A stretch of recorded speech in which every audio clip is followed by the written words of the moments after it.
Voltamos ao nosso Café com Notícia e agora vamos entrevistar o Tony Sérgio, secretário-geral do Sintec, que é o Sindicato de Telecomunicações dos carteiros, né? Dos funcionários dos Correios da Paraíba. E aí, você que está nos assistindo, vai ficar mais bem informado sobre a greve dos carteiros, se tem prazo para continuar, para terminar e outras coisas a mais. E também, por que não dar oportunidade a esses grandes profissionais que nos honram, saber o motivo dessa greve e as suas lutas, que são válidas e ilícitas. Bom dia, meu nobre amigo. Tudo bom? Seja bem-vindo pela primeira vez no nosso programa e que seja a primeira de outras.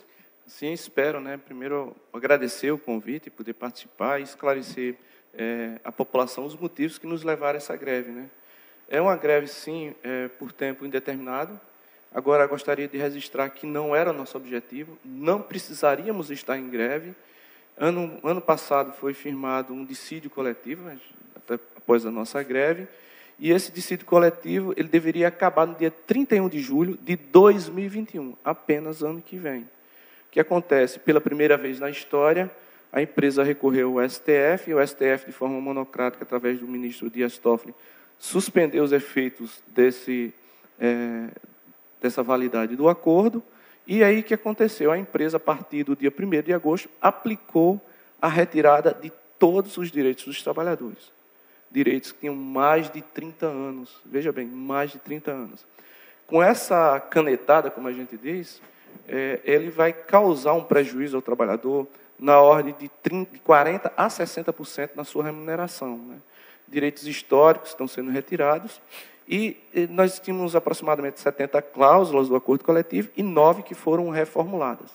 Essas 9 permitem à empresa ela dizer quando, como e onde e se iremos receber tais direitos. Então, assim, a gente fica completamente descoberto de todo o direito que a gente tinha garantido há mais de 30 anos. Cláusulas de 1988, cláusulas de 1990, várias cláusulas que foram retiradas, que a gente fez, inclusive, deixar claro para a população, nós temos no Serviço Público Federal o menor salário do Serviço Público Federal. Ao longo dos anos, foi trocados aumentos salariais por direitos que tínhamos, que não, quando você se aposenta, não leva. Por exemplo, o vale alimentação que a gente tem, quando a gente se aposenta, não leva esse salário. E o salário médio do trabalhador, o piso inicial é R$ 1.734, que entra nos Correios. Mas o salário médio do trabalhador dos Correios, ele está em torno de R$ 1.800. Esse é o salário médio do trabalhador dos Correios. Bom, aí, o que é de absurdo? O pessoal diz, não, tem que desmistificar a primeira, a lógica que é colocada aí por parte do governo, por parte principalmente da equipe econômica do governo, dizer que o trabalhador do Correio tem privilégio. Não tem privilégio nenhum. Bom, se você for considerar o presidente dos Correios, que é o general Floriano Peixoto, esse sim tem um privilégio. Ele recebe um salário de R$ 46 mil. Veja bem, quando o trabalhador dos Correios tem 1.800 de salário, o presidente dos Correios 46 mil. Além do soldo dele do Exército, que até aí, tudo bem, tranquilo, que ele é aposentado. Só que ele recebe de auxílio moradia, apenas de auxílio moradia, R$ 1.800. O equivalente a um salário do trabalhador dos Correios, o salário médio do trabalhador dos Correios. Então, isso aí é um privilégio. Agora, nós, a grande maioria, 90% dos trabalhadores dos Correios, eles têm, na realidade, o piso mais baixo. Não temos privilégio nenhum. Primeiro, eu queria desmistificar isso. Segundo, a nossa greve, a gente tem que deixar bem claro para a população, para quem está nos assistindo, ela é uma greve que iniciou no 18 de agosto, com o único objetivo de manter os direitos nossos. O acordo, como eu disse aqui no início, foi assinado, o dissídio, na realidade, foi determinado pelo TST, Tribunal Superior do Trabalho, com validade até o dia 31 de julho de 2021. Então, a gente está entrando na greve no meio de uma pandemia, com retirada de direitos, onde tem trabalhadores dos Correios morrendo, já morreram mais de 120 trabalhadores dos Correios. A gente, inclusive, teve que ingressar na Justiça com medidas protetivas. Aqui na Paraíba foram várias ações que entramos para solicitar que a empresa fornecesse máscara, álcool em gel.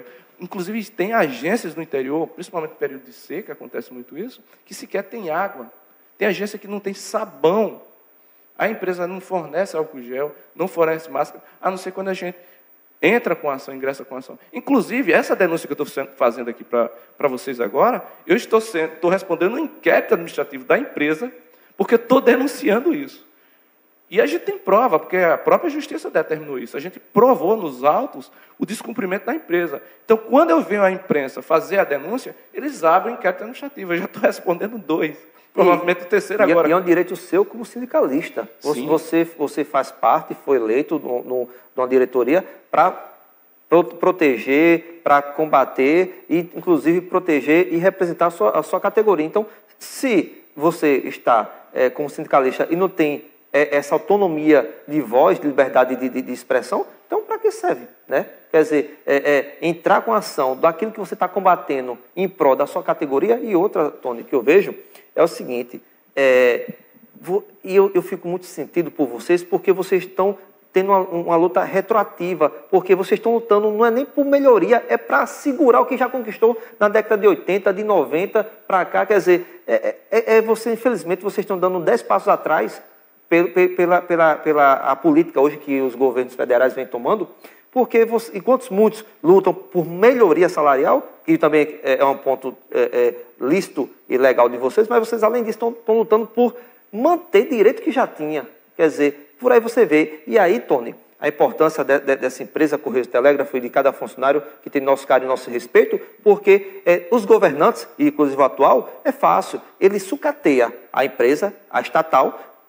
Quantos não morrem, como o próprio Sérgio aqui falou, quantos não se aposentam, e aí o governo não tem nenhum interesse de botar mais gente para trabalhar. Não colocando mais gente, é fácil a metodologia, vai ter muito mais serviço para poucas pessoas, não aparelha com novos carros, motos e vários outros EPIs e materiais. Dessa forma vai fazer com que? Vai fazer com que o serviço atrase, mesmo os Correios ainda mantêm uma boa qualidade de serviço, mas com isso dificulta a qualidade boa do serviço e joga o quê? A empresa contra a sociedade, dizendo o seguinte, olha, temos que privatizar, isso é o governo federal, temos que privatizar porque não presta mais, a empresa está sucateada. Claro, não investe em melhoria em PCCR, não investe em nada. E aqui eu não estou falando só do governo Bolsonaro, mas do governo passado também. Mas o atual é o governo Bolsonaro. Então, é fácil. Então, eu já aqui eu convido e convoco os nossos telespectadores para que façam essa reflexão quando vê um amigo e irmão de qualquer funcionário público, mas aqui estamos falando dos Correios.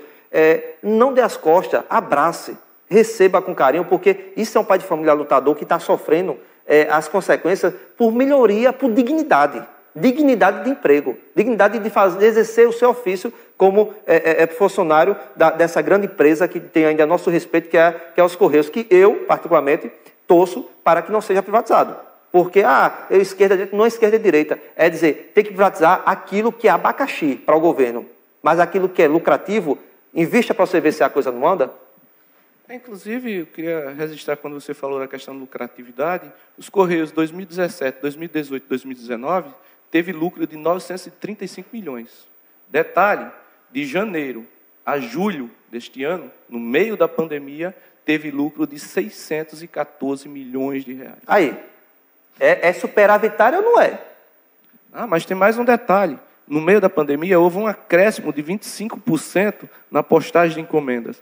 E o pessoal acha assim, Correio tem um monopólio. Não tem monopólio. Estamos com monopólio apenas em cartas, telegramas e malotes. Só nisso. Que é uma coisa que está em queda, a gente sabe disso. A gente tem um aparelho hoje que resolve isso. Mas os Correios é a concorrência com FedEx, DHL, UPS, várias empresas internacionais. Concorre com empresas nacionais. Qual é a diferença do Correio para essas empresas? Nós estamos em todos os municípios, 5.570 municípios. Tem apenas 324 municípios que são lucrativos do ponto de vista de logística no país. Com a privatização, o que é que vai acontecer com os mais de 5.200 municípios do país? Você acha que as empresas vão querer? Vocês acham que uma empresa privada vai querer entregar em Queimadas, Buqueirão... Abrir um espaço físico lá para ter gasto? Marisópolis, por exemplo, onde a gente tem agência, Correio ele pode funcionar como banco postal, que muitas cidades, inclusive encerrou o contrato agora, em março, que não tinha o banco, e o Correio funcionava como banco postal, atendendo a comunidade. Funciona hoje como banco cidadão, podendo fornecer a carteira de trabalho, a carteira de identidade, sem necessidade do cidadão que está na pequena cidade se deslocar para grandes centros, reduzindo custos, o CPF também. Com a privatização, tudo isso vai acabar. O papel social dos Correios, inclusive o Correio, ele também tem a distribuição do livro. Você que tem seu filho na escola pública, ele recebe o livro através dos Correios, através do Programa Nacional de Distribuição de Livro Didático. É o Correio que faz essa logística. Com a iniciativa privada, o que é que vai acontecer? Os custos vão aumentar. Vou dar um exemplo para você de uma encomenda saindo da cidade de São Paulo pelos Correios até o Acre, para não citar Paraíba. Essa encomenda custa R$150 pelos Correios. Nas empresas privadas, ela vai variando de R$200 a R$650. Por que o Correio funciona isso? Porque é uma empresa pública, trabalha com subsídio cruzado. Ou seja, nesses municípios que dão lucro, eles vão cobrir os municípios que não têm lucro. O objetivo dos Correios não é ter lucro, e mesmo assim tem. O que é que vai acontecer com a privatização? Vai ficar só onde é lucrativo. Onde é prejuízo, vai fechar, gente. Então, essa nossa luta é também contra a privatização. A nossa luta também esse ano é para que os trabalhadores dos Correios ele tenha segurança no seu trabalho, com álcool em gel, com máscara, né? Com água, com sabão nas unidades de trabalho, para poder atender, não só se proteger, mas também proteger o cidadão que está sendo atendido pelos Correios. Então, é nesse sentido que a nossa luta esse ano está se encaminhando. Sérgio, estamos já no final da nossa entrevista, mas é a você, meu irmão, que eu estou na torcida. Tá? Vocês são guerreiros, combatentes, e desejo sucesso. Sucesso para que vocês consigam reverter. Não é fácil, porque os governos que passaram, e o atual principalmente, joga a instituição contra o povo, mas sabe que um grupo unido sempre consegue vencer. Botar Deus na frente, vai dar tudo certo. Eu agradeço pela oportunidade, mais uma vez, de estar aqui. Na realidade, essa não é a primeira vez. Teve alguns anos atrás, aqui, uns 7 anos atrás que eu estive aqui. Mas eu agradeço a oportunidade de poder, de forma bem tranquila, expor a nossa posição aqui, dizer para a população que, acabando essa greve, pode ter certeza, o carinho de sempre, a orientação do sindicato, dos trabalhadores, é atender bem. Apesar do serviço exaustivo, tem um detalhe que eu não informei a vocês. Nós tínhamos, até 5 anos atrás, 135 mil trabalhadores. Hoje estamos com 99.500. As cidades cresceram, o número de habitantes cresceu, e nós temos na Paraíba 500 carteiros para atender pouco mais de 220 municípios. Entendeu? A gente precisa também exigir mais contratação. A nossa luta não é contra o TST, não é contra a população, não é contra os Correios, mas contra a gestão, contra a política que é desumana de destruição da empresa pública. Então, a gente chama a população a defender o interesse dos trabalhadores dos Correios e de uma empresa secular com 357 anos de história. Pois bem, é isso aí. A ECT, a empresa Correio Telégrafo, tem todo o nosso apoio e nosso carinho. E já vamos para um breve intervalo e já retornaremos com mais entrevista, inclusive dando continuidade à nossa rodada de entrevista com os pré-candidatos a prefeito de João Pessoa. E hoje está aqui o Pablo Honorato, que é o pré-candidato do partido PSOL.